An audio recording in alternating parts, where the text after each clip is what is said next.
Hello and welcome back to The Hatch. I'm Rosie Murphy. And I'm Sammy Roth. This is the podcast where we talk about Lost. And this episode is where we talk about the end of season 1 at least. We are discussing Exodus parts 2 and 3, the season finale from our very first season. We've also got the second part of our interview with MC Gainey, the actor who plays Tom Friendly, who of course finally arrives in the closing moments of this episode, so that'll be a lot of fun. Following MC Gainey, we'll have a couple of additional, I guess you could call them segments. They're more just like freewheeling thoughts on reflecting on everything we've discussed in season 1 so far and on what lies ahead for us in season 2. Let's go.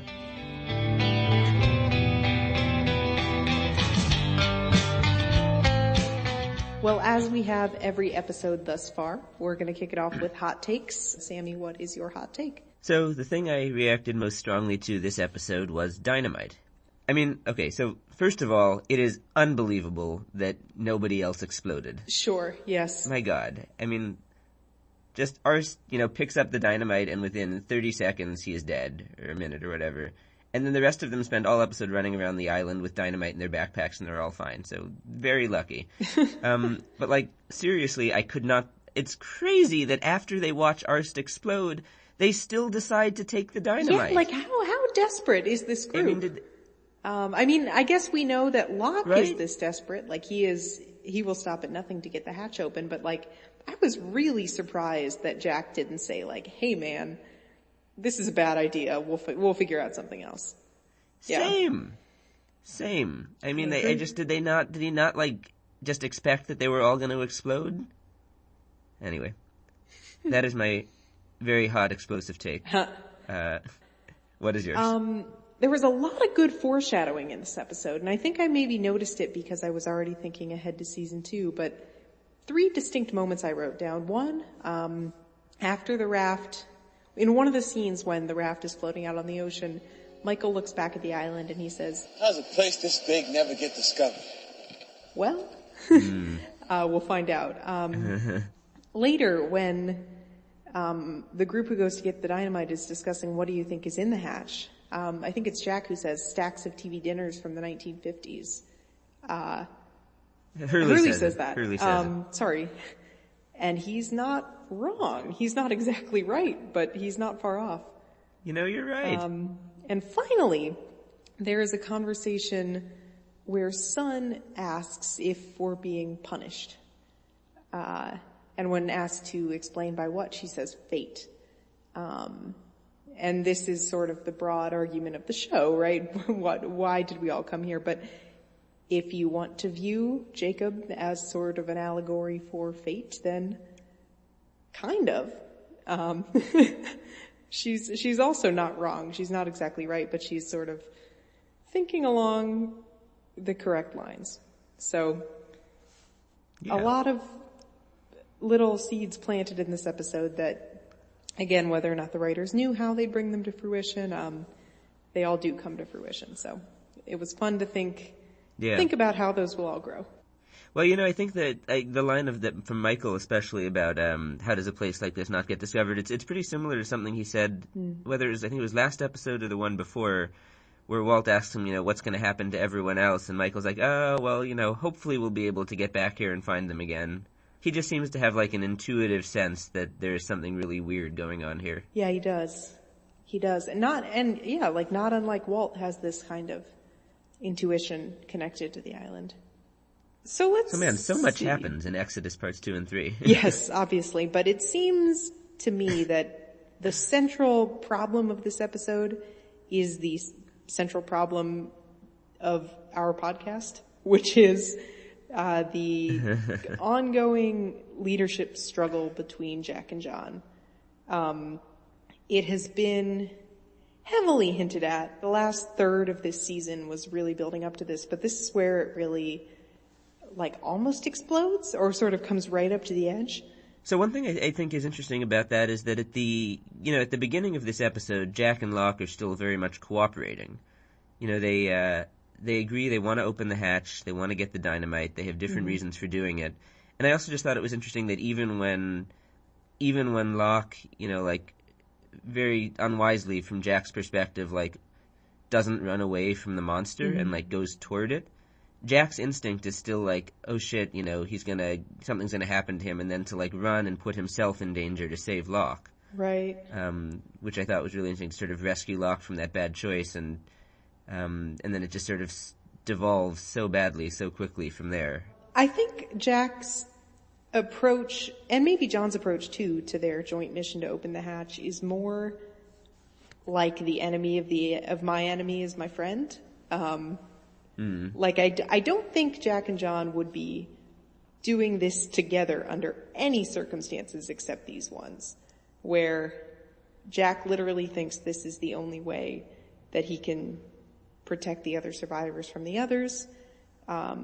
John, of course, is pursuing very much his own thing here, and doesn't really seem to care about hiding everyone inside the hatch. Like, he is so single-minded in his desire to get it open that he doesn't really express much concern for what happens to the group, or even the fact that the others are coming. Like, he almost disregards this concern.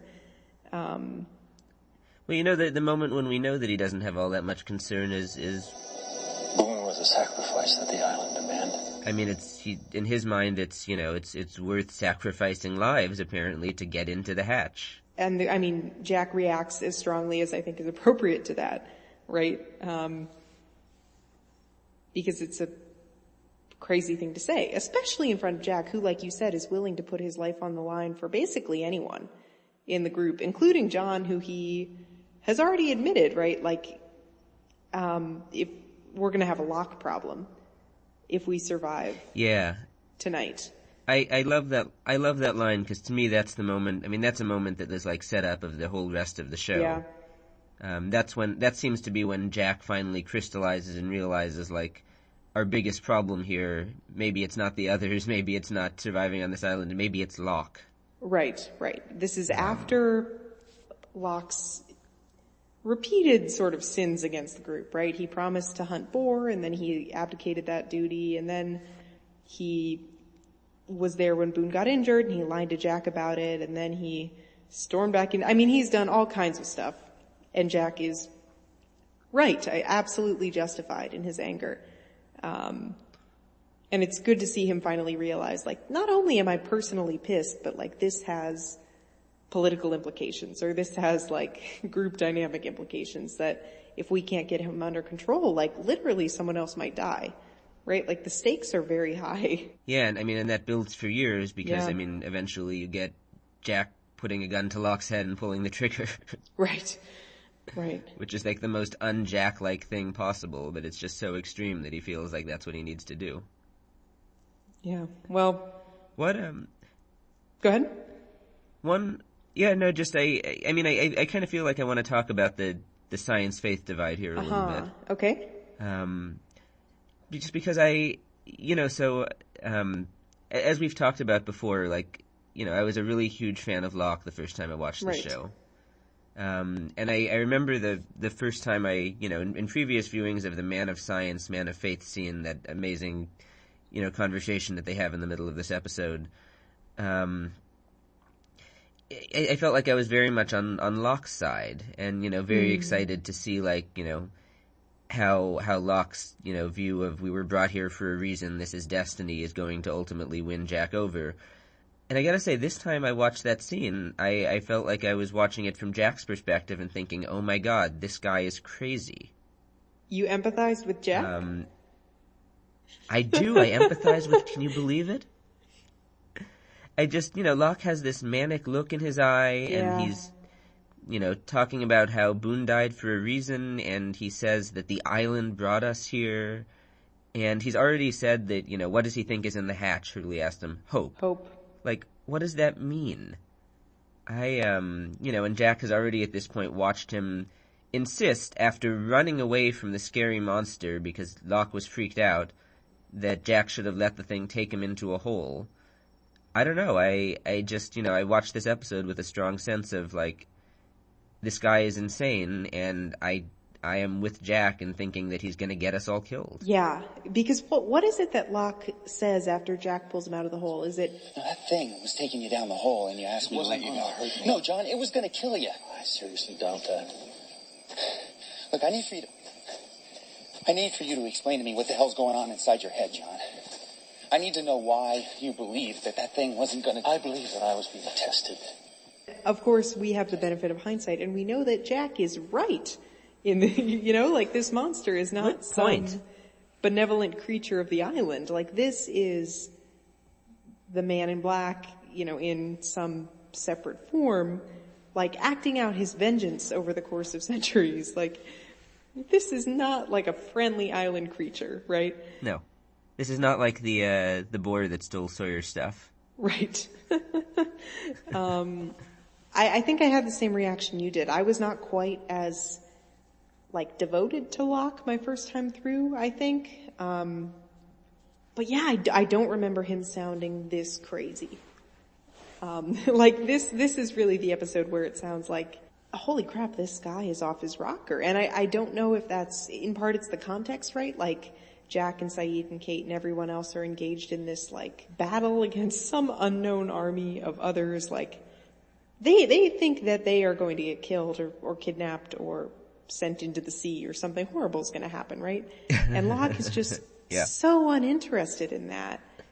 Yeah. And I agree with all of that. And the other moment that I think stands out to me with Locke that we haven't talked about this episode is when they're taking the dynamite out of the box and Locke is sort of playing around and does that Operation kind of buzzy thing to freak Jack out. Yeah. Which is pretty funny, actually. But Jack says, "Do you like games, John?" And Locke says, "Absolutely." And, it's interesting because, one, we've had, this sort of game imagery and symbolism with Locke in the past where he's selling Mousetrap in the flashback and he, is playing war games with his friend at his boring desk job. But, obviously he believes in this big fate and destiny thing. But it also just, watching that scene is is the message that we're supposed to take from that to an extent this is a little bit of a game to Locke? It seems to me there's something there that maybe he's just not taking this as seriously as he should be, that it doesn't, it's not real to him. There's some game element. I'm curious what you make of that because I'm not entirely sure about it. Yeah, I definitely think you're onto something there. Especially in terms of what you said about seeing this from Jack's perspective. Again, like we were talking about before, Jack is currently engaged in a race against time to, in his mind, save the lives of 47 people. Or 46 or however many survivors are left at this time. And Locke is not only joking around, but this comes after they've all watched Arts die, and after his little flirtation with the monster. I think Jack has just had enough of his bullshit at this time. And wants to say that, right? He wants to say, John, shut the hell up. Do you understand that if we don't succeed here, everyone's going to die? And the fact... And Locke's answer seems to be no. Yeah, exactly. And no wonder Jack is pissed about that. This is, again, I am very much empathizing with Jack here. Locke is being irrational. Totally irrational. Let it be known, let it be heard. In the final analysis in Exodus parts 2 and 3, we sympathize with Jack. We are on his side. Except for the thing where he switches the backpacks and doesn't let Kate carry the dynamite, even though she drew the straw. There was no reason thank you for bringing that up. But sure, fine. Jack, needs... He wouldn't be Jack if he weren't, expressing some sort of self-sacrificial instinct. But no, on the whole, I think Jack is totally justified in his treatment of Locke and in his absolute fed-upness with Locke's antics, especially at this moment of crisis, which turns out to not be a moment of crisis after all, but that's not the point. Gosh. Other things you wanted to talk about? Yeah. I do want to point out, a really, really good piece of writing in this episode, I thought, was there's a scene where they're on the raft and they catch a sight of a ship on the radar. And there's that whole argument about the flare and everyone's cheering. And then it cuts away to that scene with, I guess, Rousseau on the beach where she says they were coming for the boy. And you realize Yeah. in hindsight, oh, right, they were coming for the boy. You just picked the wrong boy. Because they've seen the ship on the radar, and you know, like in the next scene or 2 scenes away from now is when Tom Friendly's going to take Walt. But that was just super well done in hindsight, I thought. Agree, especially because, like, I think that if you don't know what's going to happen, you absolutely do not understand You that wouldn't until realize hindsight. it. No. No. Speaking of Tom Friendly, is now a good time to listen to the rest of your conversation with MC Gainey? Before we do that, can I bring up one more Jack Locke point to shoehorn back in, if it's You worth may. it? So if we're thinking Jack is sort of in the right here and we're sympathizing with him and Locke seems like a crazy person, it's just so interesting to me in hindsight to think about the course of the show where ultimately Jack gets onto Locke's team and decides that Locke was right the whole time and, like, sort of sacrifices himself defending Locke's vision of the island. And I just am realizing it's going to take and I mean, I looked up that there was a great bit of dialogue in the finale of the show that I pulled up here where Jack is talking to, like, Man in Black, fake Locke, and he says to him, "You're not John Locke. You disrespect his memory by wearing his face, but you're nothing like him. Turns out he was right about most everything."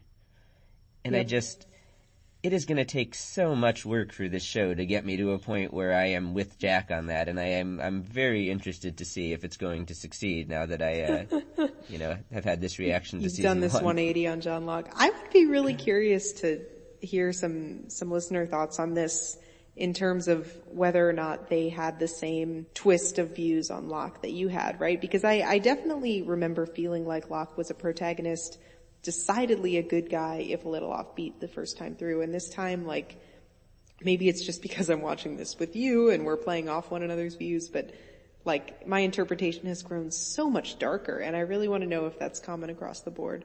Yeah, I'd be interested. Listeners, we don't have any more episodes in which you can send us hot takes because it's the end of the season, but let us know on Twitter or at The Hatch Podcast. Send us a message on Facebook, facebook.com/The Hatch Podcast. Obviously we will be back in a couple months with season 2, which right off the bat starts playing up the Jack Locke conflict even more and does all season. Yeah. So we'll have a lot of time to talk about this.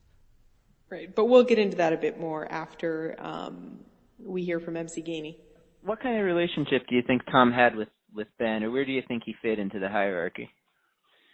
Well, I think he was Ben's muscle. He was Ben's backup. He was a true believer. He was Ben's guy. But now it's been a while now, and I haven't really thought about this in a while. But I always felt like there was something about Jack that changed Tom Friendly, that changed the dynamic, that sort of winnowed him away from Ben and all that stuff.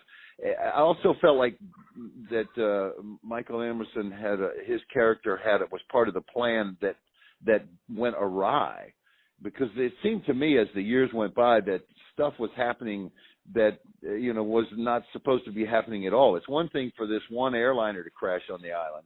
It's another one for a boat to show up, and it's just there was so much stuff happening on this island that after a while I just felt like Ben lost control of it, and I think he did, didn't he, Sammy? I mean, you would know much more about I would agree with that completely. Yeah, Ben kind of lost control of it. I think in the beginning, I felt like Ben gave the orders, and I took them, and I wasn't afraid of Ben. I wasn't playing that I was afraid of him at all, but that I believed he was the way. And I didn't spend a lot of time creating a big plot for myself, because I was willing to go with the flow. I really trusted the people making this show that if they said, hey, you don't need to know this stuff, just say the words as best you can and bring whatever you can to it, that they knew what they were doing. And it was a huge hit, biggest TV hit I've ever been involved with for any length of time other than guest starring on Cheers or something when it was a hit. The biggest hit that I've ever been involved with on television. And so, I had enormous respect for the guys and gals that were making this show. So I just kind of went along with it. I never gave that much thought to to Ben other than just a general sort of, I got your back, Ben. You're the guy. Yeah. So it sounds like you were watching the show even when you weren't in it. Oh, you mean while we were making it? I mean, were you keeping up like week to week watching the episodes? You know, as they went along? I tried to. It was pretty hard to do sometimes, but I tried to. Yeah, but I read all the scripts, even the ones that I wasn't in. I would read the scripts. Oh, I see. So keep up with the story. But I think I now have seen all the episodes now. I may have missed a few because when I wasn't working on that, I was working on 5 other things. So, but I was always really glad to get the call to come back and really was sorry to see the show end because I think they had written so much stuff that whatever happened next was going to be mind blowing. But it's hard for me to judge it as a fan because it's really hard for me to watch myself. Just me personally, I take no pleasure in watching myself in anything. There's just no pleasure and precious little satisfaction. And there's a lot of satisfaction in getting the job and doing the job. But as a viewer, sitting back and watching it, it's like, so I would, I enjoyed the episodes I wasn't in more than I did the episodes I was in. So I look at myself and I go, who is that guy? Oh, my God, that's me? It shakes me, man. Shakes me. Did you feel like you were part of the group, part of the family by the end of it? Oh, absolutely. Oh, way before the end. Yeah. I mean, during the second season, I mean, these were, everybody, this cast was so remarkable because other than Matthew Fox, I don't know, there weren't a lot of other people that I'd ever seen before. I'd never seen Sawyer. I'd never seen Kate. I'd never seen, I'd seen Sam Anderson before. A lot of these people had not seen. And, here all of a sudden, overnight, they're in the biggest show on television. And that can really mess with your head. I've seen that happen a lot of times, but it didn't happen to these people. They were on an island, man. They were out there. It's like you find yourself in Hawaii after you work there for a while. You find yourself saying things like, I got to go back to the States this weekend. And so people who live there say, hey, asshole, this is the state. Okay, but I mean, it's like, no. Doing this show on that island, the whole thing was shot on Honolulu. There weren't any second unit shots in L.A. The whole thing was shot in Honolulu. And so, those people were there all the time. I came and went. They were there all the time. And so they just lived on their island and they enjoyed each other. And the times that I did get to see the show was when I would be there. We would get together as a cast and watch it at somebody's house, have a little party and come over and watch the show tonight. And that's unusual. That doesn't happen if you're working in L.A. because everybody goes home, It was really remarkable in that sense. So I felt very much part of it, even though I knew first I was one of the others, which should have been distancing, but it wasn't. Because, these people were just great. Kate was great to work with. I keep using their character names. I'm sorry. Sawyer was great to work with. I mean, it's just, really a solid group of people. And Naveen and, by and large, wonderful group of people.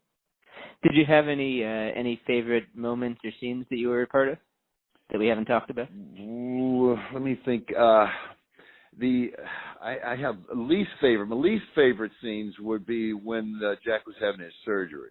Oh yeah. And I mean Ben was having his surgery and all the surgical stuff. It was just so grim. I was so worried. It was really tough. But so that bit where Tom doesn't like the sight of blood, that was you as an actor? Yeah, absolutely. Okay. Does not like the sight of blood, indeed.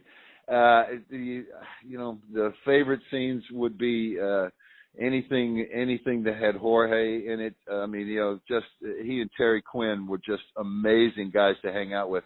Just to be on the island, just to be working together. We're all sitting around. Terry would have his guitar.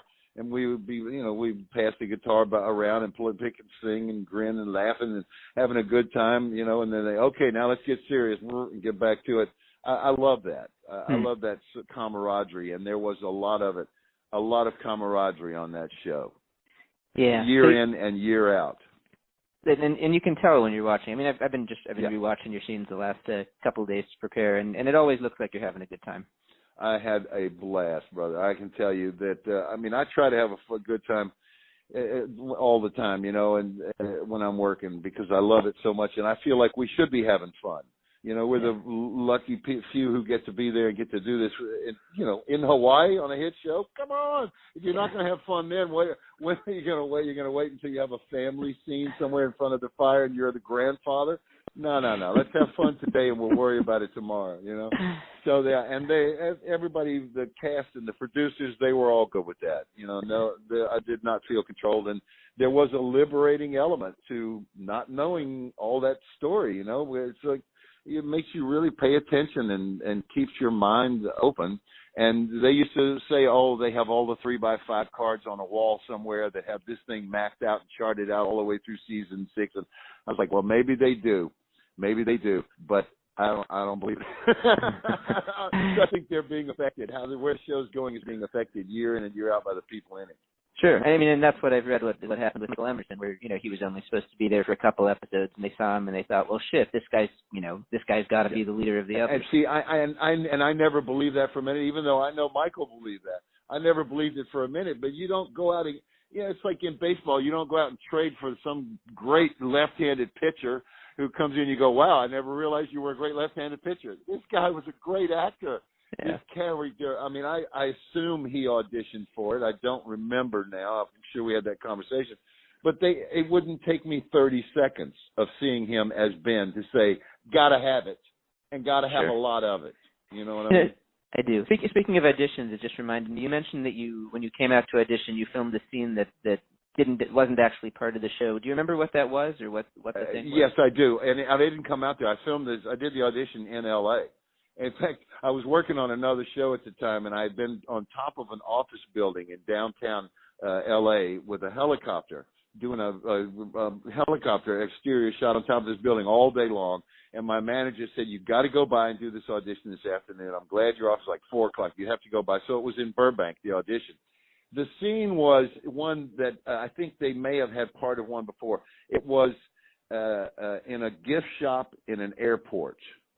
And I'm there, and I seem to be a guy who knows too much about the character in the thing. And I don't remember what character was the other character. It wasn't one that appeared in the show.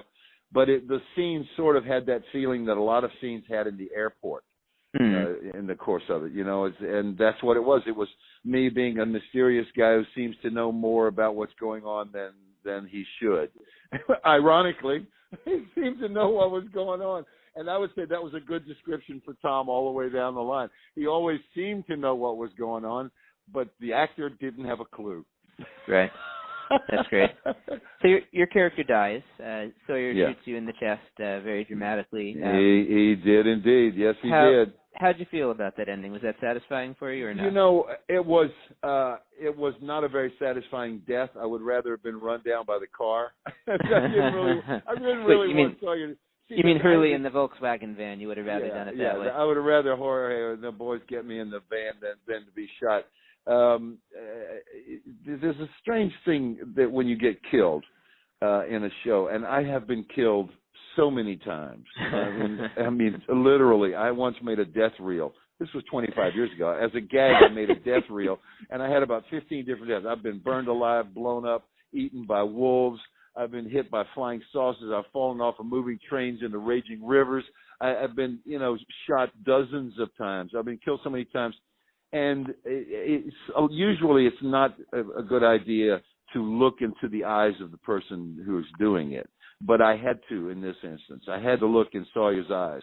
And you can imagine with the pent-up, frustrated love that Tom had for that character, his former prisoner, I've seen him shooting me with those cold blue eyes. I was like, dude, please, just let me die. Let me die. Make it a fatal wound. I don't want to hang around and wake up a week from now. That was so bad. It was so painful that it was Sawyer who killed me. Oh, my God. Yeah, it was a tough one.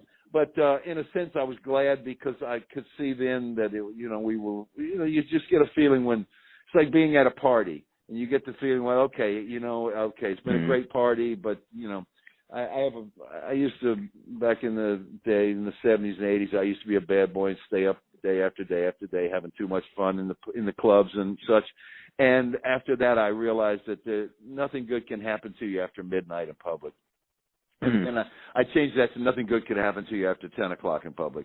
And my friend once said, yeah, someday you're going to say nothing good can happen to you after the early bird special in public. I said, yes, I hope I live that long. Yeah.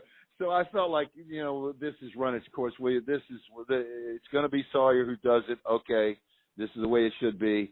And it was sad and tearful to hug everybody goodbye and go, but I was on my way to another job and another good time somewhere else. And so, at that time I had no idea that we'd still be talking about it this much later. As great as it was, I just didn't encounter that. And I've done autograph shows in foreign countries where people, a plumber in Leeds will take the trouble to bring his wife and come to an autograph show in London and pay the money to get in the show and stand in line for a half an hour so he can get me to sign my autograph on the poster, the show. And that means so much to them that it actually started meaning something to me. I really got a great sense of how much people love TV shows. Even though I've loved many TV shows in my life, I don't know I ever loved them enough to go to all the trouble to go and stand in line and get somebody's autograph. I don't think I ever did that. But the fact that people wanted to let me know that Lost was a special kind of show, and every part of it, whether it was the Russian guy who was on there only for 2 episodes and you didn't know who he was and how he died and whatever, or whether it was Tom, or it just being part of it meant something to a lot of people. And I'm very grateful for that. It changed my life, and I guess in some ways it changed my career, but it literally changed my life doing this show. How so? It was because it was a TV show that really meant something. It really meant something to people, even if they can't say exactly what. It meant something. And I had somebody come up to me in a mall 6 weeks ago and say, "I'm watching this show now. I've never seen it before. And we just saw the end of season 1, and he was so excited." And I'm thinking everybody's already processed this show years ago. But no, there are people right now sitting at home binge watching it for the first time, going, "Holy mackerel!" And I assume that you know this. I'm sure you do, and that you're in touch with a lot of these people. And that's really a great thing, Sammy. That's a great thing. Nobody's coming up to me saying, "Oh, wow, you were on Briscoe County playing a character, or you did an episode of Fresh Prince of Bel-Air, or you were in Happy Days and did an episode." No, nobody's talking about all that stuff. You're still talking about Lost, baby. I am curious, these fans who you meet and who come up to you in different places. What's like the most common question or comment you get from them about Tom? What do they want to hear from you? Well, the most common thing I get is not about Tom. For years it was, "Can you explain to me what happened?" And I was really embarrassed to be able to say. So that's where I came up with my realization was, once the island moved, I didn't know, because I truly didn't. I thought I knew what was going on, as a viewer and as a fan of the show while we were doing it. But I was really lost. I was out of my depth. So for many years, that's what it was. But now it pretty much, the question is, boy, was that fun to do? As much fun as it looks like it? And the truth is, yeah, it really was. Considering those people are in terrible conditions, terrible straits, and they all have terrible problems, and they're stuck on an island. Will they ever get home? And all the attendant problems that come with that. We had a great time making that show, man. We had a great, great time. I was only in 19 episodes, but I felt like it was 5 years of my life that was a vacation in Hawaii. Mm-hmm. Yeah, and I think with regards to why it persists in the way it does, as you're talking about, I do think that if it was just about the mysteries and trying to answer that question of what happened, it wouldn't. It wouldn't last the way it did, because people were confused by that stuff, and there's a lot of, It's really easy to throw up your hands and say, "Hey, God, this is crazy. I'm never going to understand." But the characters are so great, and the group is so, it's. I think that's what does it. And Sammy, the thing they did that nobody ever talks about, and so I just want to leave you with this, is the same thing I thought. My God, how are they going to make this show interesting? They're stuck on an island. They weren't stuck on the island because of the flashbacks, because of the stories they could tell back in everybody's kid. It enriched every one of those characters. by the time you watched 3 years, you weren't just seeing Kate anymore. You were seeing Kate, whose mother did this, and you were seeing Sawyer, whose father did that, and you know what I mean? You were seeing they knew that you can tell a lot of stories. And when I see a show now like This Is Us, that's what I'm seeing. I'm seeing them slip through time, back and forth, and painting an amazing portrait by slipping through time and showing you things, the characters, from being nonlinear. So I just got one or two quick things, and then I'll let you go. Sure. We've got a listener who is very, very eager to know if you had a favorite Dharma station.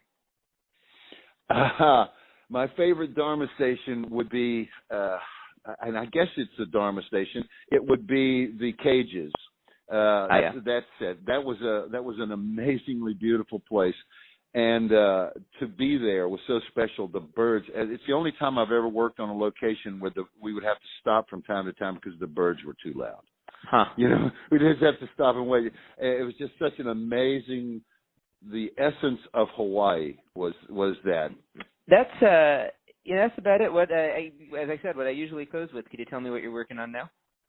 I'm working on a pilot, a Kickstarter fundraised pilot, which means there's nobody paying for it. There's no network paying for it, which 5 years ago would have seemed like, well, why bother? But you know what? Now there's so many pilots get made and nobody ever sees them. The networks throw them away.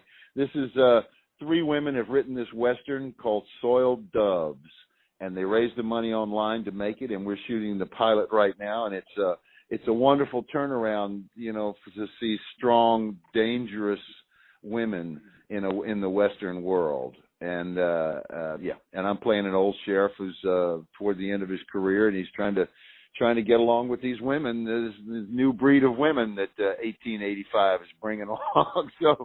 So I'm working on that, and you know, strangely enough, I've been doing a lot of comedy lately. I've done like maybe 6 or 8 different sitcoms in the last year and a half, which is great because they're in L.A. And I really, after 40 years of being on location, I really enjoy being in L.A. I like being near home. So if it can't be Hawaii, might as well be L.A. So you're keeping busy. I'm keeping busy, buddy. Thanks very much, MC. Really appreciate it. Great to talk to you.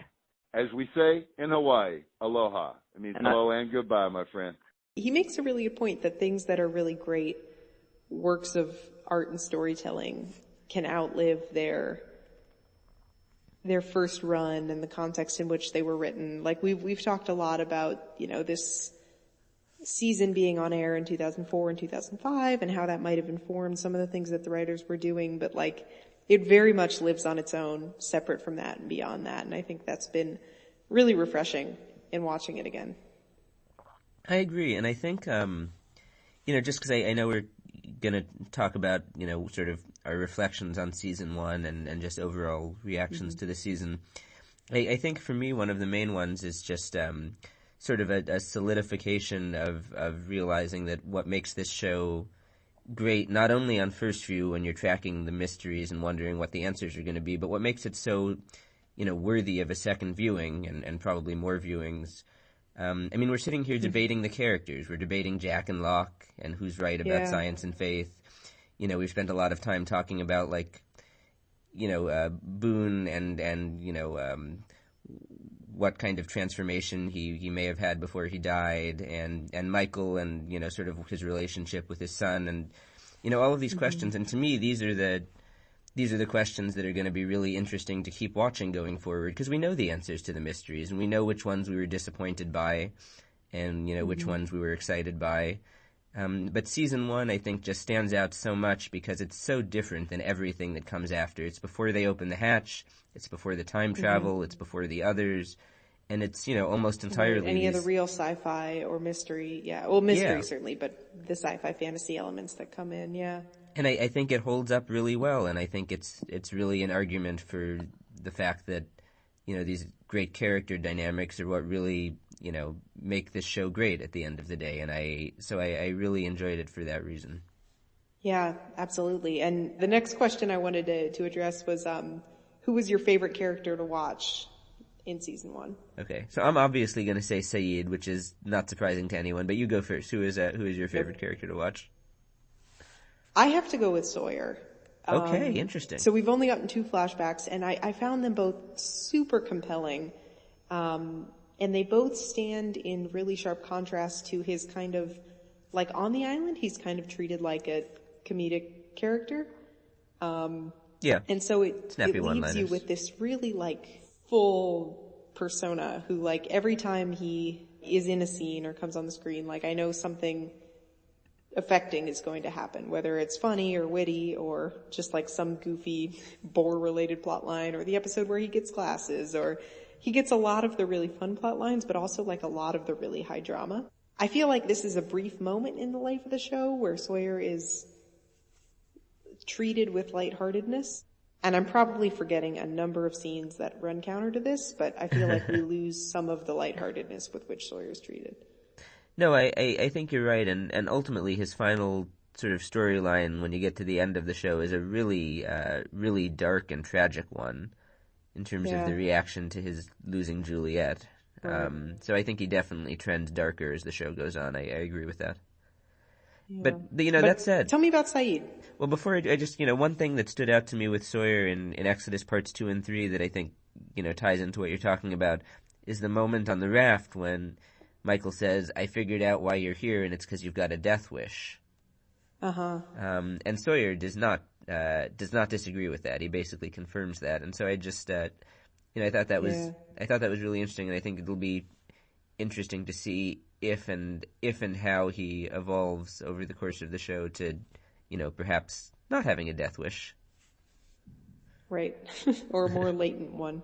But anyway, yes, please tell me about Sayid. Tell the people about Sayid. We've spent this season just, talking about how... Fawning over Sayid. Fawning. I think, I don't like this expression, but I think I've got a man crush. I think that's like the appropriate term for it.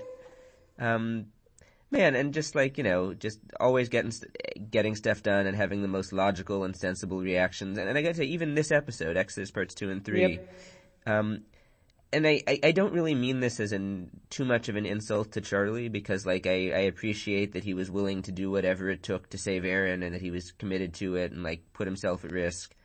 Mm-hmm. But for all of the credit that Charlie gets here from everyone, like fawning over, Charlie promised to bring Aaron back and he's going to do it. Sayid literally does the whole thing.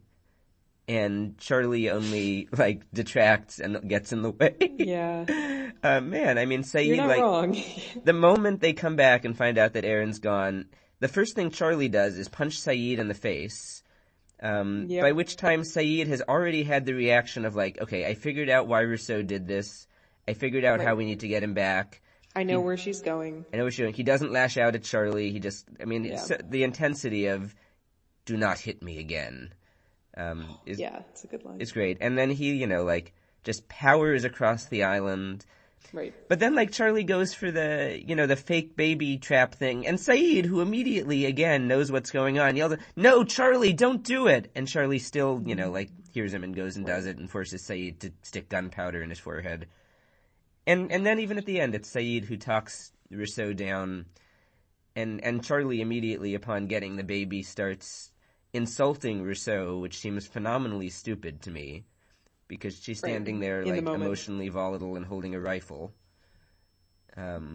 Anyway, Sayid made that all happen, and this just was another example of why I love Sayid so much. In a solid third of the episodes we watched, as I take notes, I write, "Thank God for Sayid." Yes. Someone would be dead if Sayid had not been there. So, favorite characters. We've also wanted to talk about most surprising characters in terms of who we reacted differently to than we expected. And so, I'm interested, who was your most surprising character in season 1 of Lost? I'm going to go with Boone on this one. Really? Yeah. Our discussions of Boone and his changing motivations and his personal evolution were way more interesting than I expected. When we took the time to really deconstruct his relationship with Locke, you get this really fascinating evolution from, somebody who is kind of dumb and spoiled, but really wants to do better and does have this spirit of morality or the greater good or something. And Locke is able to tap into that, and he's persuaded but not totally persuaded, and he just impressed me a lot more than I expected. Yeah, you're I'm with you on that because obviously we had those conversations. I'm still pretty disappointed that he died when he did, so that we would not get to see, how that relationship with Locke would evolve and whether he would ultimately become a more sort of independent entity, and not so easily taken advantage of. But yeah, I don't know if this is okay to say, but it came to my mind. Maybe Boone was a sacrifice that the plot demanded. Yeah. Sorry, Boone. That is a very good line, and I am glad you said it. Anyway, who did you find surprising? Yeah, I think my most surprising character is probably Michael. Okay. I was really, I was very sympathetic. I was sort of moved, and we had, a very intense discussion about what happened with him and Susan and what happened with Walt, right. and, who was at fault and who wasn't, and the fact that Walt was then thrust back into his life the way he was at a time when he had sort of finally been able to move on, really made me understand, why he has these struggles he does as a father, which, is totally understandable.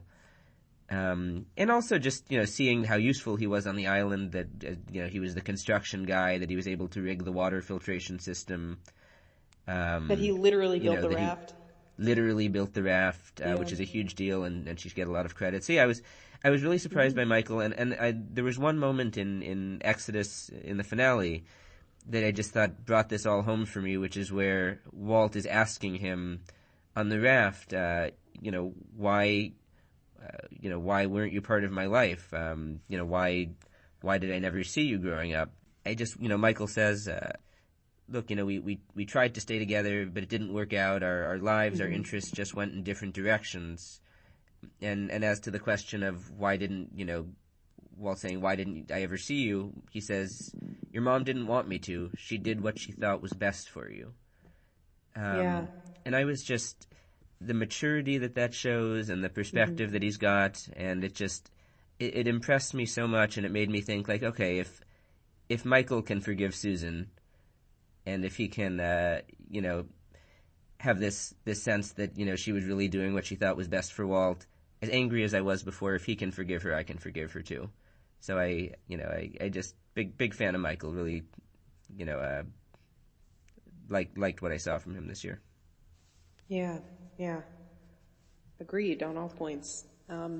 What's your favorite episode, if you can pick one? So I spent a lot of time thinking about this question, and I still haven't decided. So can I ask you to go first to give me a little more time to decide? Sure. Our conversation with Leonard Dick and our discussion of In Translation really opened my eyes to like how clever the writers had been, especially in this instance where they had used the language barrier itself to provoke all of these revelations about Jin and Sun and their issues integrating into the group. And I just thought it was really, really well crafted and well done. And I agree completely.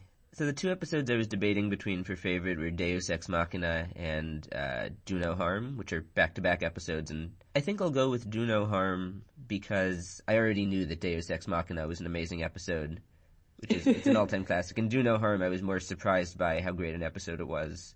I love the setup where you've got this sequence at the end where Claire is giving birth to Aaron. yeah. Boone is dying as Jack watches in the caves, and Sayid and Shannon are, out on the beach, forming a new relationship. And it's just, we talked about this, but I love the how all of those things are happening simultaneously, and there's so much symbolism, and it's just, it's heartbreaking and heartwarming and sort of ironic all at the same time. And so I thought that was a powerful moment in a powerful episode, and in a really good Jack story. Ultimately, I was interested in his flashbacks there, and interested in his need to save people, and I thought we had a really good discussion about that. Yeah, I agree. Really well done. Did you have a favorite? Would moment? you like to? I was going to ask you the same thing. I have two. So one of my favorite scenes, which you already mentioned, is Aaron's birth, which is like a combination of so many things that are wonderful. One is like the totally random assortment of characters. Like it makes a lot of sense that Charlie's there, but Kate has been pressed into service to deliver a baby, which she clearly does not know how to do, and also like is kind of incongruous with everything we know about Kate in terms that she is like a bit of a cold-blooded criminal. Right. She runs away from she's, stuff like she's this. like a midwife. Yeah. And then Jin is there for like, again, reasons unclear, but we find out later, if I remember correctly, that he and Sun had trouble conceiving. Oh yeah. Right? I'd totally forgotten about that, but I think you're right. Because there's that whole, that we find out that Sun had an affair, and there's that whole question of who's the baby, who is the father of their baby, and all this stuff. But Jin's there too, and that's like another great moment of foreshadowing. But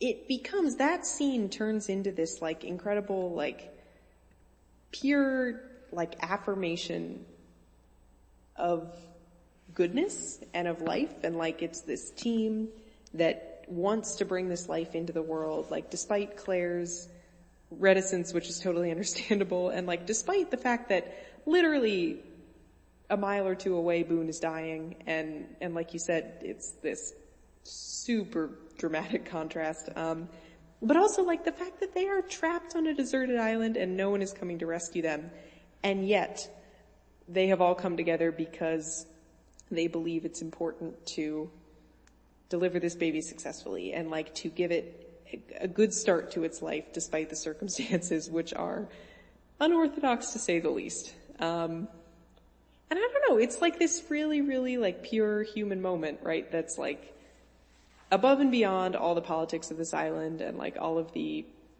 personal drama and posturing and threats from the others and like all the other nonsense that's going on here. Like, you know, this is so cheesy, but like superseding all of that is the human experience, right? Which is like, babies are born. So I thought that was like a really, really beautiful bit. Yeah, that's nice. I like that.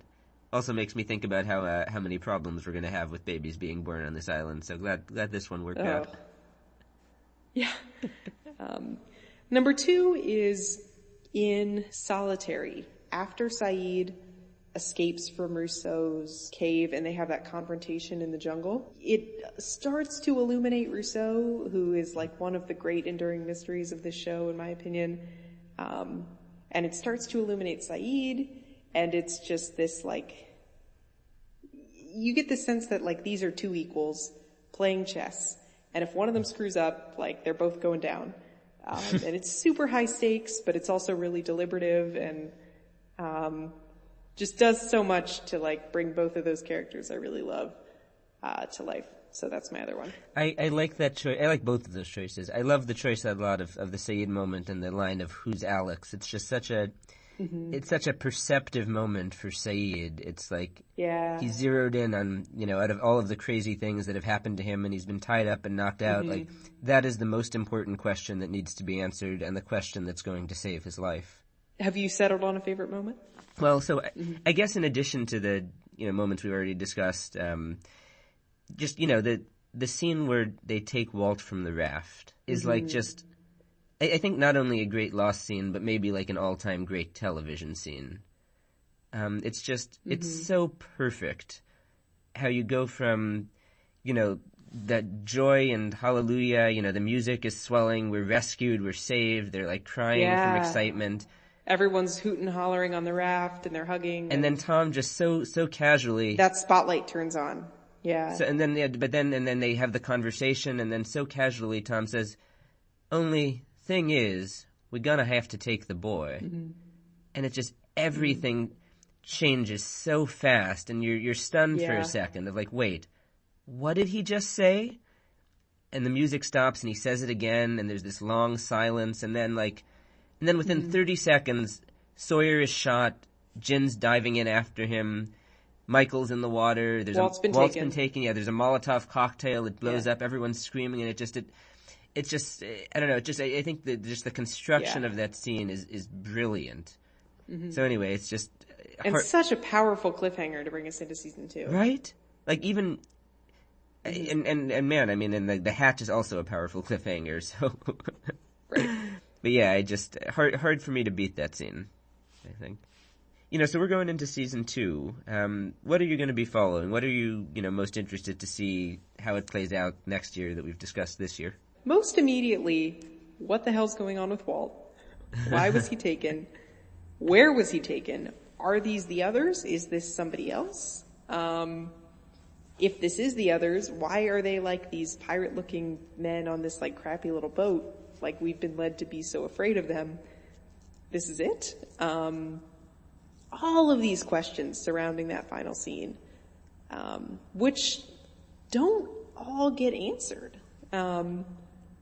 We never get a clear answer as to why they took Walt, right? Beyond like they believed he was special. Right. Yes, B. Rousseau, still shrouded in mystery. There's so much we don't know and don't understand about Rousseau. And Sayid is closer than any of us, including the viewers probably, in making sense of her. But I definitely don't come away with from this episode, even knowing what we know in hindsight, with a sense that she's going to become like a major player. And she never really does, right? She continues to kind of flit in and out. But like there is so much about Rousseau which is linked to like deep mysteries of the island. The sickness, right? The sickness that killed all of her crew. The temple. The temple. Alex. We still don't know anything about Alex. Yeah. Dark and sad stuff. And finally, obviously the hatch, right? Clearly we like the hatch. We named our show after it. Yes.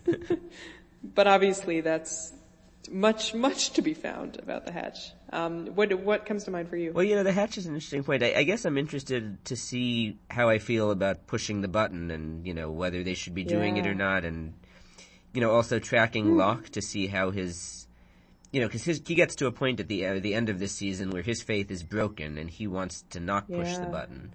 I'll be curious to see how he reacts going in where he's expected there to be, hope, whatever that means, in the hatch.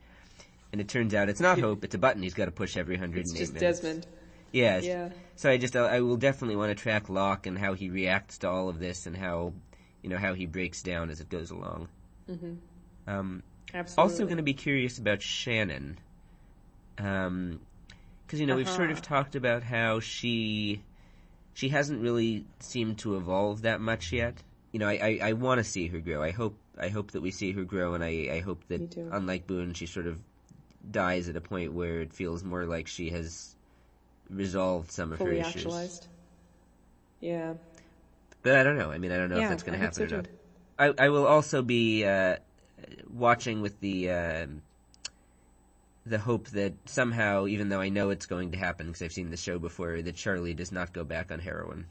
I think I'm actually excited to follow that plot in the current context, which is that we have this great crisis of heroin addiction in the U.S. Like, I'm curious to see if that's going to look different, because I think that is a really realistic depiction in the sense that Charlie quit and he had this like sort of spiritual quitting moment assisted by John Locke, and he was really committed to this, and then all of a sudden he finds there happens to be the drug again. And in reality, of course, it would continue to come up again and again, and it takes the average addict many attempts to successfully quit, right? And it's a lifelong battle. So I think that's more realistic than it's painful, but it is real, right? That this is going to be an ongoing battle. Like you're totally right. I think we've reached that's a fun note to end on. The end. Yeah. So now that we've talked about the opioid epidemic, let's close out our season here. Yeah.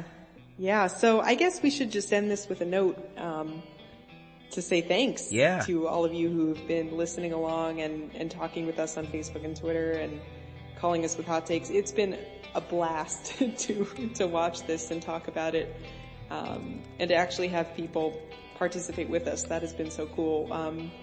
When we started this, it just came out of the fact that we sat at adjacent desks in the same office and talked about Lost and started kind of joking about like, wouldn't it be fun if we did a podcast about this? And I think neither of us ever thought it would actually happen, but it did. So, and yes, we are grateful. We are for you thrilled that you've all come along. Grateful that you joined us on this journey. This is a place that we all made together, you might say. So we'll. I'm sorry, I couldn't help. We'll be back in a couple months with season 2. We're gonna take a little bit of a break. Sort of try to figure out what worked and what didn't, what we should do differently next year. We would love your feedback. Please tell us what you liked about the podcast, what you'd like us to keep doing, what, if anything, you'd like us to do differently. Suggestions for any people who worked on the show that you'd be interested to hear from, because we're going to be setting up new interviews for season 2. We'll also hope to have some people back as guest hosts, so if you enjoyed that episode, and if there's anybody you think we ought to reach out to, please advise on that too. Yes, as always, we're on Twitter, at The Hatch Podcast, Facebook.com/The Hatch Podcast, like us on Facebook. And really, please, I know we've said this before, but if you enjoyed the show, if you've been listening with us this whole way, go on iTunes, drop us a review, or at the very least a rating. It helps more people find the show, and ultimately that's what we want, which is as many Lost fans as possible to be able to find us and join the ride as we go. Yeah, and like Sammy was saying, a lot of this was kind of experimental during season 1. We tried some different things. We think some of them worked really well. We think some of them didn't work so well. But so we really do want to hear from you about what you'd like to hear in season 2. Yeah. Sammy already told you where to find us. Our theme music is and will continue to be by Andy G. Cohen. Same with our cover art by Danny Roth. Namaste.